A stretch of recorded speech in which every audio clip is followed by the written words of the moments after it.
Hello student, this is नूतन चौहान। आज इस video में क्या करने वाले हैं, क्लास 10th का हिस्ट्री का chapter print culture and the modern world. इससे पहले की वीडियो में मैं आपको समझा चुकी हूँ कि यूरोप के अंदर प्रिंट कल्चर कैसे आया। यूरोप के लोगों ने पेपर कहाँ से मंगवाया, चाइना से। और यूरोप के लोगों ने ये वुड ब्लॉक प्रिंटिंग कहाँ से सीखा था, चाइना से।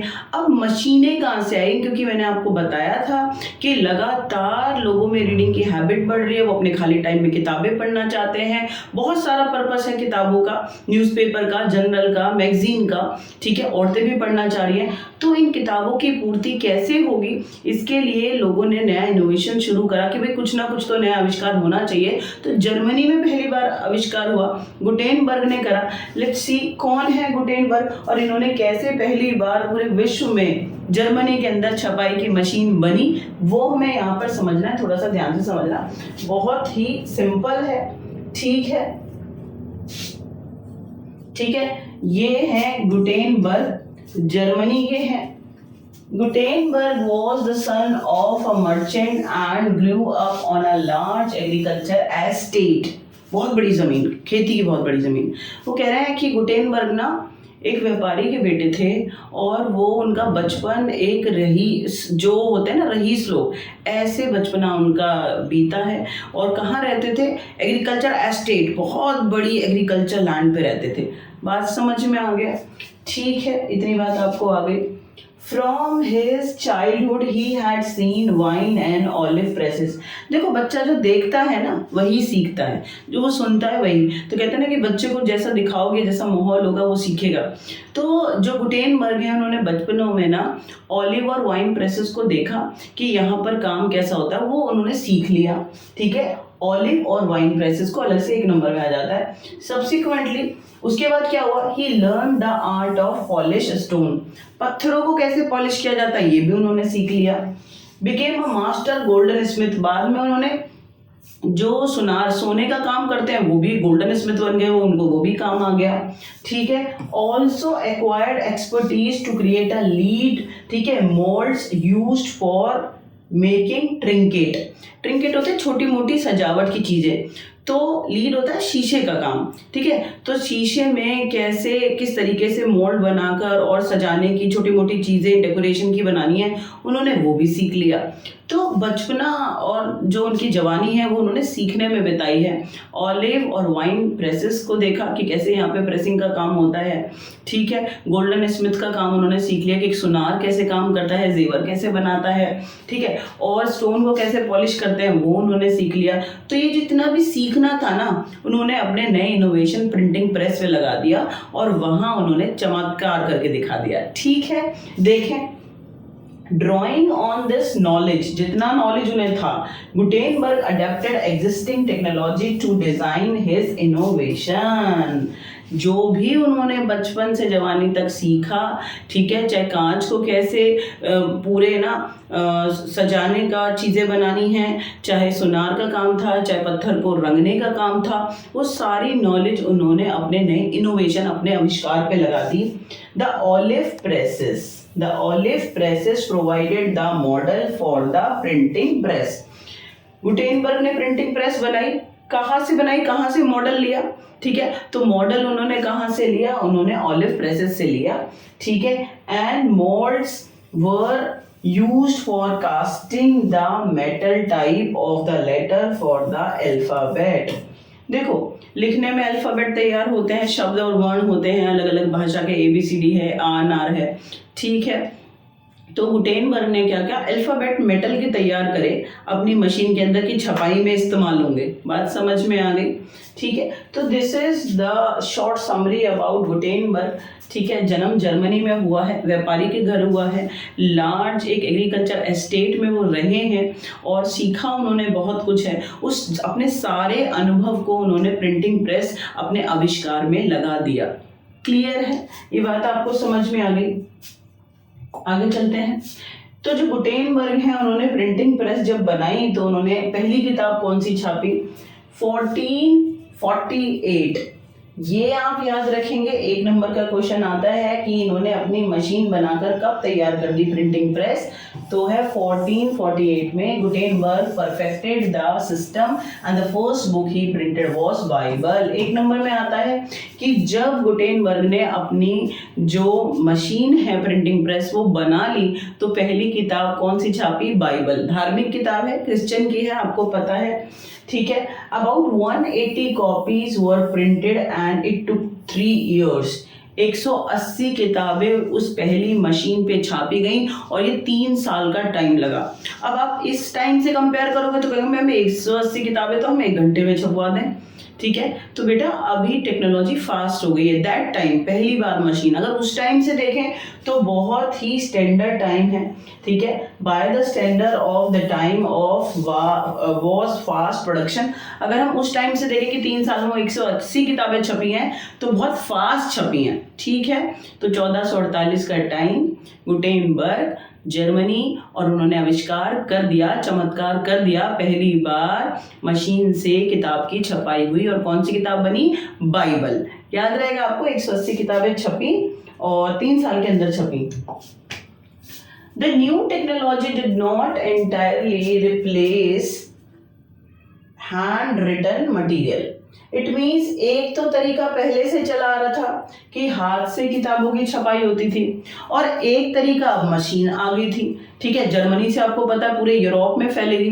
तो ऐसा तो नहीं है कि आज आविष्कार आया, मान लो एसी जब कभी इनोवेट हुआ तो जैसे इनोवेट हुआ तो पूरे विश्व में एसी फैल गए, नहीं, धीरे धीरे लोग अपनाते हैं ना, समझते हैं कि भाई टेक्नोलॉजी कैसी है, क्या है, कंप्यूटर है, आज एक घर में है, हर जगह पर है, लेकिन बहुत जल्दी तो लोगों ने अडेप्ट नहीं किया होगा ना।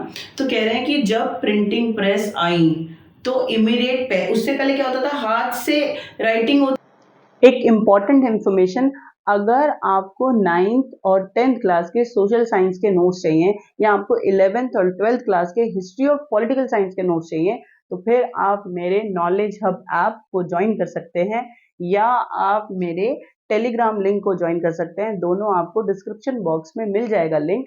आप यहाँ से इजी लैंग्वेज में बहुत अच्छे से एक्सप्लेनेशन है नोट्स में, आप पढ़ सकते हैं। तो आपकी जो स्टडी का जो पूरा रास्ता है वो बहुत आसान होने वाला है।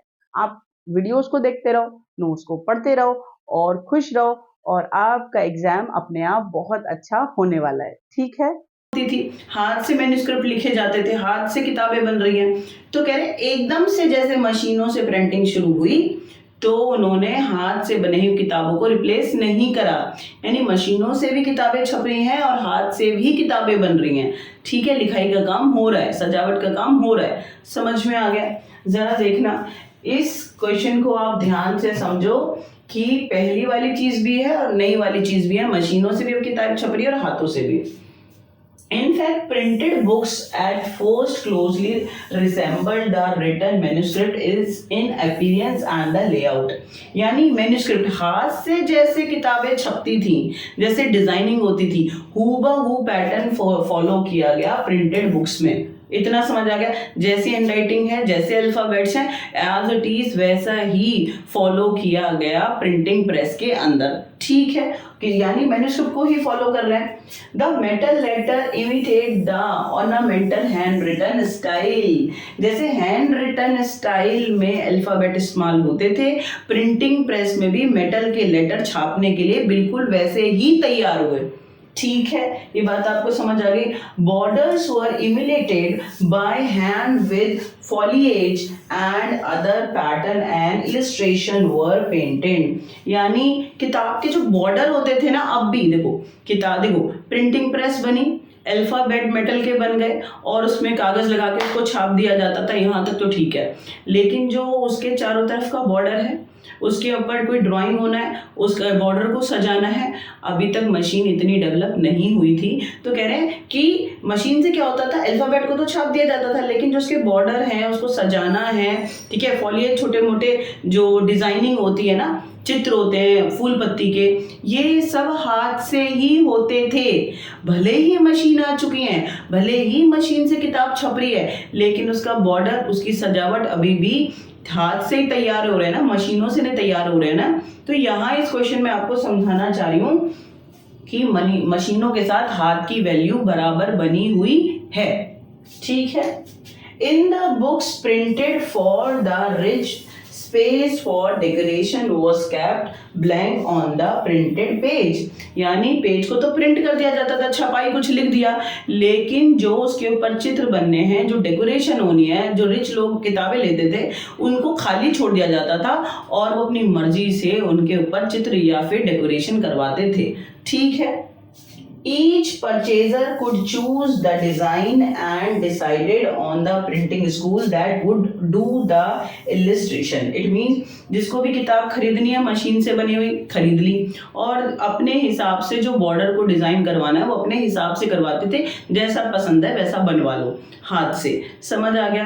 तो होपफुली यू अंडरस्टैंड मैं क्या कहना चाह रही हूँ कि जब मशीनें आई बेटा तो मशीनों से छपाई हुई, लेकिन मशीन जो है नई टेक्नोलॉजी है, डिड नॉट एंटायर डिस्प्लेस, ठीक है, existing art of producing books. जो हाथ से मैन्युस्क्रिप्ट तैयार होती थी, कलाकारी होती थी, वो नहीं खत्म हुई। ये साथ साथ दोनों चल रहे हैं, साथ साथ चल रहे हैं। मशीनों से सजावट का, बॉर्डर का काम और ये फूल पत्ती सजाने का काम नहीं हो सकता था। सिर्फ अल्फाबेट तैयार हुए थे मेटल में और उससे छपाई हो जाती थी, लिखावट का काम हो गया। लेकिन बाकी चित्रों में रंग कैसे भरेंगे या फिर बॉर्डर्स को कैसे सजाएंगे, तो वो तो भैया हाथ से ही होते थे। इतनी बात आपके दिमाग में गई होगी, मैं बिल्कुल आशा करती हूँ इस बात की।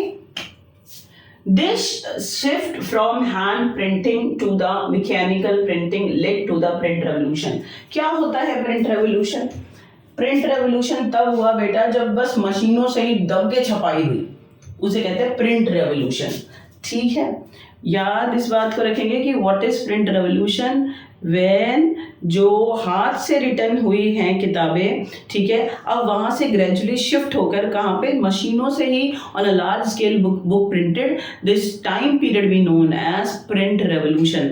वो देखो जब गुटेनबर्ग ने मशीन को छापा, मशीन से किताब को छापा, बाइबल को 3 साल लग गए 180 किताबों में, और किताबें तो बहुत ज़्यादा छपनी है, तो हाथ से भी किताब अभी छपाई चल रही थी, बनाई हो रही थी, कोई दिक्कत वाली बात नहीं है। लेकिन जर्मनी से पूरे यूरोप में जब मशीनें इंस्टॉल हो गई, हर जगह पर मशीनें लग गई, तो उसके बाद बेटा छपाई बहुत ज़्यादा होने लगी। तो इससे क्या हुआ बेटा, इससे कि जो हाथ से किताबें छपती थी अब वो पीछे हो गया दौर, और अब बड़ी मात्रा में मशीनों से किताबें छपने लगी। इतनी बात आप सबको समझ में आ गई? देखो जरा, और इसी को हम क्या कहते हैं, जब ये हाथ से मशीनों की तरफ किताबें जो छप रही हैं, इस यहाँ पर सारे लोग ना अट्रैक्ट हो रहे हैं कि भाई अब तो मशीनों से किताबें छपेंगी बड़ी मात्रा में, हाथ से बनाने की जरूरत नहीं है, हर जगह पर मशीनें इंस्टॉल हो गई हैं पूरे यूरोप की कंट्रीज में। तो इसको हम क्या कहते हैं, इसको हम कहते हैं प्रिंट रेवोल्यूशन टाइम पीरियड। ठीक है, छपाई की क्रांति। In the 100 years between 1450 to 1550, printing presses set up in the most countries of the Europe. 1450 से लेके 1550 के बीच में, 100 सालों के बीच में, जर्मनी से पूरे यूरोप की कंट्रीज में मशीनें लग गई। मशीनें लग गई तो क्या फायदा हुआ, कुछ तो रिजल्ट आएगा। The second half of the 15th century यानी 1450, तो second half of 15th century 20 million book छप गई। 20 मिलियन बुक्स, 2 करोड़ किताबें छप गई पूरे यूरोप के अंदर, कि अब हर जगह पर मशीनें लग गई, हाथ से तो टाइम लगेगा। तो अब मशीनों से क्या चमत्कार हुआ कि 20 मिलियन किताबें छप गई। ठीक है, मार्केट में बाढ़ आ गई। The number of went up in the 16th century to about 200 million. 200 million 16th century मतलब आप ये ले लो 1500, 1510, 1520, ये वाला टाइम पीरियड, यानी 16th सेंचुरी में छपाई और ज़्यादा बड़ी मशीनों से, और 200 मिलियन लगभग 20 करोड़ किताबें मशीन से छपी। तो ये वो दौर है जब प्रिंट रेवोल्यूशन हुआ, छपाई की क्रांति, कि हर जगह मशीनें आ गई और मशीनों से बड़ी मात्रा में किताबें छपी। और ये वो दौर है, ठीक है, जब हाथ से जो किताबें बनती थी, मैन्युस्क्रिप्ट बनती थी, वो पीछे छूट गया और अब मशीनों ने उसकी जगह ले ली। ठीक है, this is very very simple. Today we learn a very simple question कि छपाई की मशीनें पहली बार कहाँ लगी? जर्मनी में. किसने इनोवेशन करा? गुटेनबर्ग ने. कहाँ के हैं? जर्मनी के हैं. कब करा? 1448 में करा. ठीक है. पहली किताब कौन सी छपी? बाइबल छपी. और कितनी छपी? 180. कितने सालों में? 3 सालों में. क्या शुरू में मशीनों ने हाथ से जो छपाई होती थी उसे रिप्लेस कर दिया था? नहीं, शुरू में नहीं किया था. बट धीरे धीरे जब ये मशीनें पूरे यूरोप में फैल गई तो उससे क्या हुआ बेटा? उससे ये जो मैन्युस्क्रिप्ट वाला जो काम है वो बिल्कुल ऑलमोस्ट खत्म होने लगा और बड़ी मात्रा में किताबें छपने लगी. ठीक है, वो मैंने आपको बता दिया कि 1450 तक कितनी छपी है? 20 मिलियन. और अगर हम देखें 16th सेंचुरी में तो 200 मिलियन तक किताबें, 20 करोड़ किताबें छप चुकी थी. ठीक है, तो इस टाइम को कहते हैं प्रिंट रेवोल्यूशन.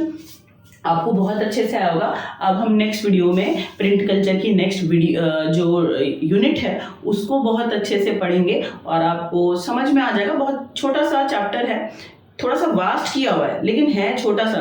किताबों के ऊपर आपको गोल गोल घुमा रहे हैं. आपकी एज अ स्टूडेंट लाइफ में किताबें बहुत इंपॉर्टेंट है, तो इनका इतिहास पढ़ना तो इम्पॉर्टेंट है ही. तो नेक्स्ट वीडियो में इसको कंटिन्यू करेंगे. तब तक के लिए आप बहुत खुश रहो, बहुत पढ़ते रहो और व्यस्त भी बहुत ज़्यादा रहो.